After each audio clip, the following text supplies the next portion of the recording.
মেয়েদের দুধের সৌন্দর্য বাড়াতে ঘরোয়া ৩টি উপায় জেনে নিন। দর্শক, ভিডিওটি শুরু করার আগে একটি কথা বলে নিই, আপনি যদি আমার চ্যানেলের নতুন দর্শক হয়ে থাকেন তাহলে অবশ্যই সাবস্ক্রাইব করে নিন আর পাশে থাকা বেল বাটনটি বাজিয়ে দিন। আর যদি সাবস্ক্রাইব করে থাকেন তাহলে অসংখ্য ধন্যবাদ। প্লাস্টিক সার্জারির দ্বারা স্তনের আকার হামেশাই বাড়ানো যায়, তা আমরা সবাই জানি। তবে আমাদের সবার ক্ষেত্রে এই পথ বেছে নেওয়া সম্ভব নয়। তবে একটা পথ বন্ধ হয়ে গেলে যে অন্য পথ খুলে যায়। তাই সার্জারি নয়, কিছু সহজ পদ্ধতি অবলম্বনে বাড়ান আপনার স্তনের আকার, কারণ সুন্দর বক্ষযুগল সব মেয়ের কাম্য।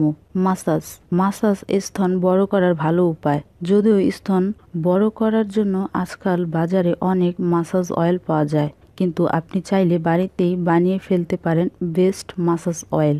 মধু আর সরিষার তেলের একটি মিশ্রণ তৈরি করে প্রতিদিন গোসলের আগে 10 থেকে 15 মিনিট ক্লোক ও অ্যান্টি ক্লোক অনুযায়ী মাসাজ করুন।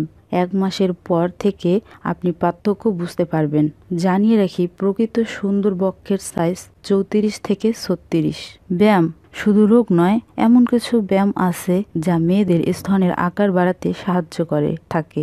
নিয়মিত এই আসনগুলো করলে বুকের মাংস বেড়ে যায়, সেই সঙ্গে স্তন ঝুলেও যায় না। পুষ্টিকর খাবার।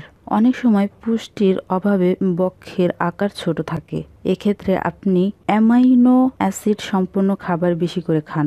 ডিম, ছোলা, রাজমা, মাছ বেশি করে খান। এছাড়া খান প্রচুর পরিমাণে বিট, কারণ সমীক্ষায় দেখা গেছে বিট স্তনের আকার বৃদ্ধিতে সাহায্য করে। তো দর্শক, আজকের ভিডিওটি এ পর্যন্তই। কোনো কিছু জানার থাকলে কমেন্টস করুন। শেষবারের মতো বলে নেই, আপনি যদি আমার চ্যানেলে নতুন দর্শক হয়ে থাকেন তাহলে অবশ্যই সাবস্ক্রাইব করে নিন আর পাশে থাকা বেল বাটনটি বাজিয়ে দিন। আর যদি সাবস্ক্রাইব করে থাকেন তাহলে অসংখ্য ধন্যবাদ। দেখা হবে নতুন কোনো ভিডিওতে। সবাই ভালো থাকুন, সুস্থ থাকুন। আল্লাহ হাফেজ।